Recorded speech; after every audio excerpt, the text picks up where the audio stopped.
What is up, you guys? Shauna here, and as you can see by today's title, I am going to be talking to you about a very sensitive subject, and that is alopecia and my story. So first of all, if you guys don't know what alopecia is an immune disorder that attacks your hair follicles and makes your hair fall out.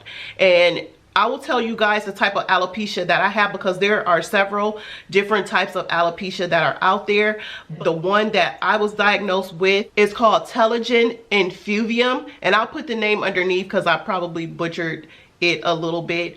And this type of alopecia is caused by hormonal changes, stress, illness, or trauma. And let's just back up for a minute, if you will, you guys, because I'm gonna have to take y'all all the way back to 2015 up to present now, so you guys will know why I was diagnosed with this type of alopecia. So back in 2015, this was in December, I had some crochets in my hair, and they were crochet twists, I believe, at the time. And I have a heavy hand. It's been done before where I have braided tight and that my hair fell out because I had braided my hair too tight. So I thought when my hair fell out this time that it was because I had braided my hair too tight, because my hair actually was very tight. I had noticed before my hair actually fell out that I could feel that it was very loose, and this was a whole entire cornrow, you guys. And I'm thinking like, wow, that feels really loose. And then one day I reached up and the whole thing just came out, hair and all. It was just gone. So I had like a whole entire cornrow that was missing. So I'm thinking at that time, this is due, like I said, to my heavy hand braiding too tight.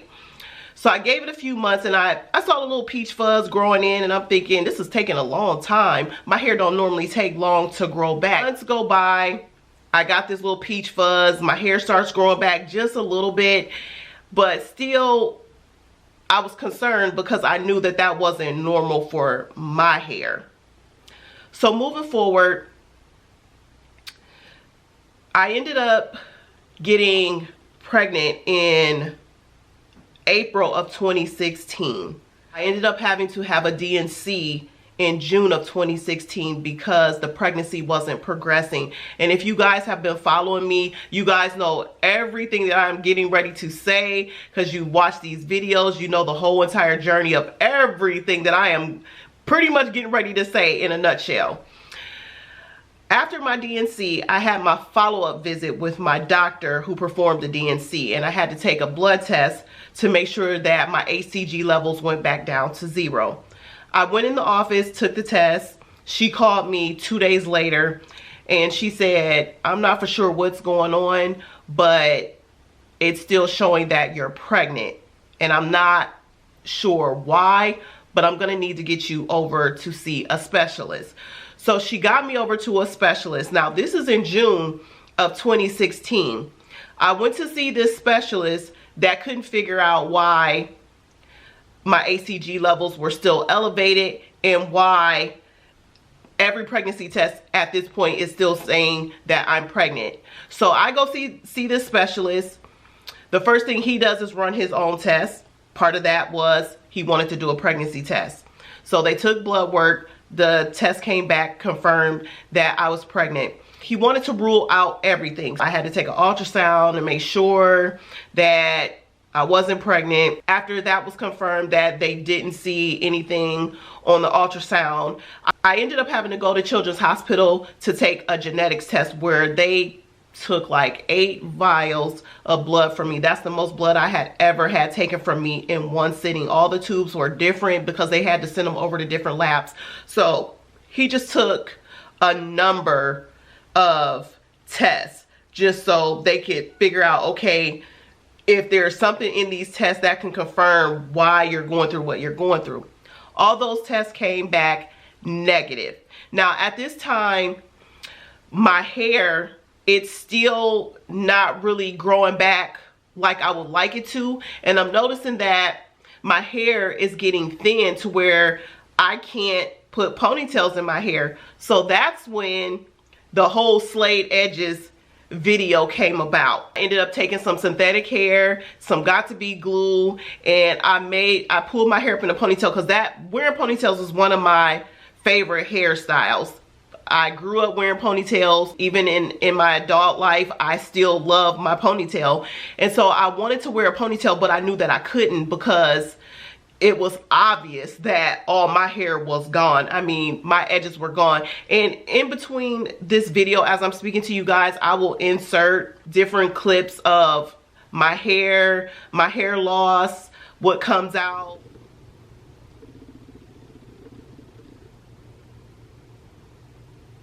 What my hair looks like now.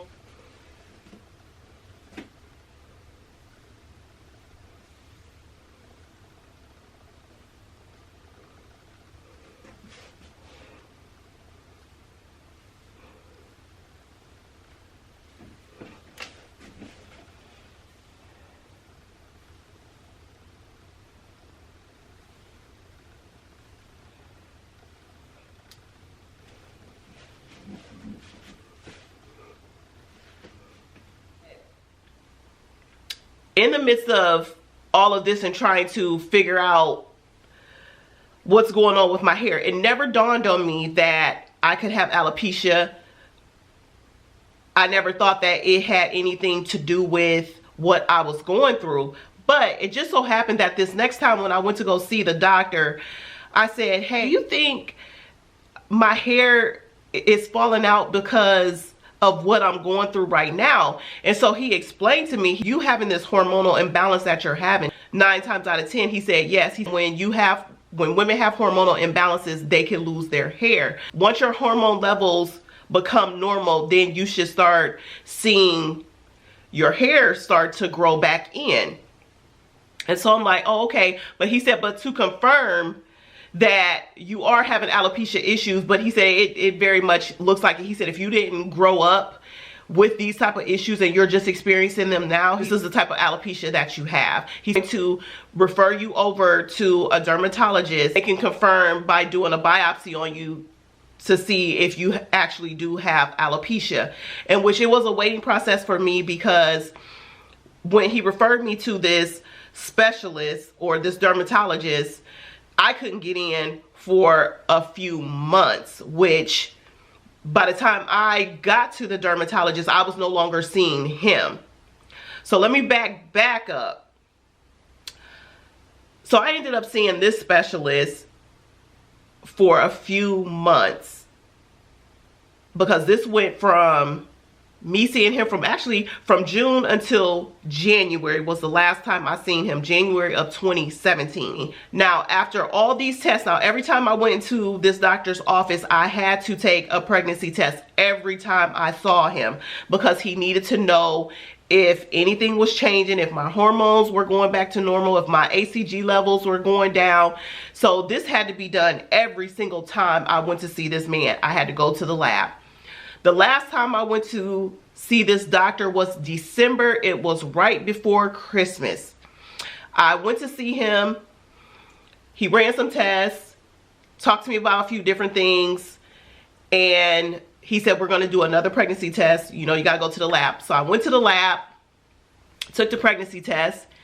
He called me a few days later and said, I don't know what happened, but your HCG levels are back to 0. Everything looks like it's fine on this end for what happened, because we didn't do anything, but your levels have changed. Moving forward, I don't have to see him anymore because my HCG levels are back to normal. All the tests that he ran, everything came back negative. So it's like, hey, hands are up in the air. We're not for sure what happened, but best of luck to you, and we'll see you if you need us again. I ended up going to a dermatologist. He confirmed that I do have alopecia. There is no cure for alopecia, but you can maintain it.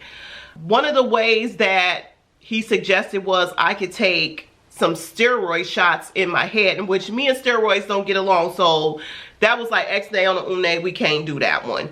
Also, you could take pills or some type of cream. And I'm thinking, I almost know that this is not going to work for me, and if it does, it's just going to be like a temporary fix, just like anything else that I had been trying in the past. It's going to be something that will work for a minute and then temporarily. Did I want to invest my money into something like that? No. So I chose to take my own route and just take some of the things that the doctor was telling me, which is sometimes when women lose their hair or men lose their hair, it's a lot to do with stress related and your diet. So I was trying to try different things and taking vitamins as suggested. I also started taking like some type of Provitalize pill, which is a supplement for hormones. And I wanted to show you guys some of the things that I'm actually taking now, because like I said, this is just something that I'm dealing with now with having alopecia and trying to find some way to feel comfortable within myself with this, because I come from a family of women who have beautiful tresses, long, thick, beautiful tresses. I used to be one of those, and now I'm dealing with having to wear weave all the time in my hair to just cover up what I don't want to be seen by people, because I don't want anybody talking about me. But I am not one that really cares for wearing weave all the time. It's not something that I love, but it is just something that I feel like it's a part of my life now, because I don't know what else to do while I'm in the process of trying to figure out what will work for me. Now, since 2015 up to present now, I have tried different things. I've tried different hair companies and I've tried their product, and yes, I did see results. But the thing is, when you have alopecia, it just seems like it goes up and down. I noticed that there will be some months where my hair looks like, oh man, it's growing in, it looks like this is gonna be good, and I could actually wear a ponytail without slaying them edges. But then I'll wake up next week and it just seems like I'm back to the drawing board all over again, and it's like, what's going on? And it's just been this up and down roller coaster for me for the last couple of years. Now I'm experiencing to where my hair is just thinning all over, and I'm losing clumps of hair every single time I comb my hair. It doesn't matter what type of hairstyle I'm doing. And since 2015, when my cornrow braid fell out, I stopped braiding my hair tight to where all of my braids are pretty much loose, and my hairstyles only last for like maybe 2 weeks, because I don't braid my hair tight because I'm afraid that my hair is going to fall out because of the way I'm braiding my hair. Even with my hair thinning the way it is, and I'm going to show you guys this when I do to camouflage my hair every single time I'm putting like crochets in my hair, because this is pretty much the one hairstyle that I will do all the time, because it's a natural hairstyle. I don't have to put heat to my hair or anything, and I'm corn rolling my hair and then just installing hair. If you guys see my hair, all I do is I take some type of edge control and I just kind of slick it back, and then I camouflage the hair. And the same on this side. I take edge control and I just slick my hair back. I never try to braid my hair, because I know that it's thin and I know that it will fall out if I even try to braid it. In which I haven't touched my hair, you guys, since 2015. I have not even tried to. I don't relax my hair. All I ever do is just wash and condition my hair. And then now that I work from home, it's even better, because I can go a couple days unless I'm going somewhere, wash my hair, grease my hair, and then do a braid down the middle or 2 braids down the side, and actually just sit there and just allow my hair to just breathe without having extra stuff added to it.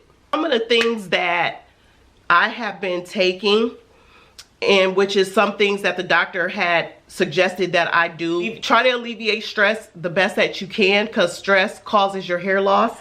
So I try to stay busy. Y'all know I always try to stay busy. I also suffer from depression, so I definitely try to stay busy and try to keep myself doing things so that I'm not thinking about things that I shouldn't be thinking about. So that's one way I do try to alleviate stress. I have changed up my diet, but like I said, I'm one of those type of people where I eat the same stuff all the time. I eat like baked chicken, I eat vegetables. I do love vegetables, so I don't really feel like I have the worst diet, but I do feel like my diet can be improved. There are moments where I want a piece of fried chicken or I want some French fries, something like that, but for the most part, I feel like I really do eat pretty good. I take vitamin D3. This is the high potency D3 5000. I don't know if you guys can see that. I was taking zinc at one point, and I remember somebody saying in the comment section that I should take zinc. Zinc actually makes me nauseous, but there's one pill that I take that has a little bit of zinc in it, but it has like a whole bunch of things in it, and it's totally good for hormonal balance. I take folic acid. I take vitamin B12 gummies. I take iron. I take vitamin B6. I'm still using my black seed oil, y'all. Love that. Can't live without that. And I also take a multivitamin. And if I take a multivitamin that has like a lot of those vitamins that I just showed you guys, I will take the multivitamin and not take some of these other pills here. And then, like I said, I was taking Provitalize, which I loved. Now I'm taking Noel, which is a daily nourishment for hormone health, in which I always know when my hormones are out of whack, you guys, because my cycle stops. And I've been having a couple of months ago, my cycle was very, very light, in which it was very light for me. And I had a cycle, but it was a very, very light cycle.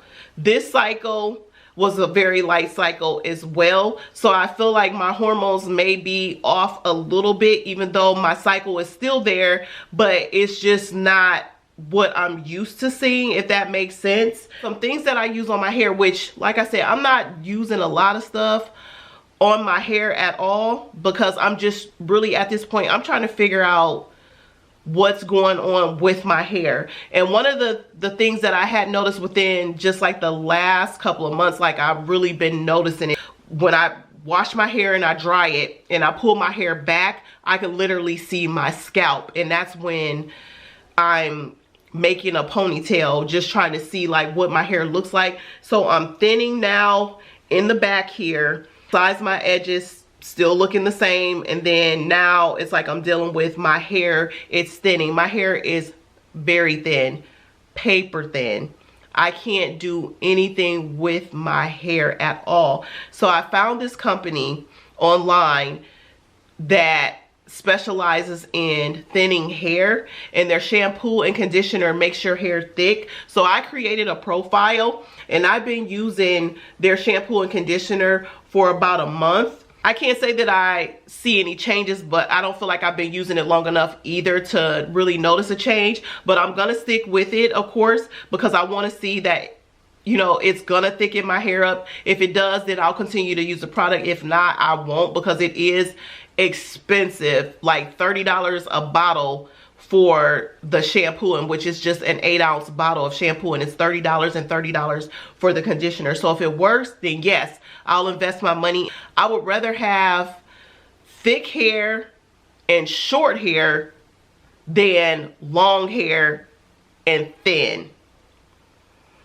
Another thing that I've been using is I've been using Kenzie's Collections hair grease. She also sent me like the drops for thinning edges, but she also specializes in hair loss. And I tell you, this is like one of the best greases that I've ever run across in my entire life, and I'm not just saying that because I know her. I love her grease. This is like my second jar of grease, and I've been using her products now for about a year, and I will continue as long as she's selling it. I will continue to purchase this from her. I don't get my grease from nowhere else. This is like the best grease ever. It's thick and it goes on good, and it doesn't feel like it's weighing my hair down, and I just love everything about it. And that's pretty much like all I've been doing. But with this journey, you guys, I thought I would finally bring it to the forefront because my hair is changing. I don't know what the future holds with me and my remaining tresses. All I know is I'm trying to deal with it. I'm trying to find peace with it. And if you guys see some hair changes, I will probably keep you guys updated and let you know each step of the way, especially if things start to get worse than what it is. I will definitely let you guys know what my next steps in my process is. I've also done research on 2 different doctors about getting a hair transplant because I'm really thinking that that might be a way that I might want to go. I've looked into pricing, and I really do feel like once I get my car, I think I'm just gonna start saving my money to get a hair transplant, because I really honestly feel like that's just the only way that I'm gonna really feel comfortable and confident. But if you guys have any questions or any helpful tips that you might have for me, just leave them for me down below. And just remember, you guys, just try to be, because I know there's people that love to cyberbully. Just be careful what you say in the comment section, because this is really a touchy subject to talk about. And most women that don't have edges, it's not because always that it's they're doing things to their hair. Some people just have different things going on as to why they have hair loss. So I will see you guys on another video real soon. Bye, fam.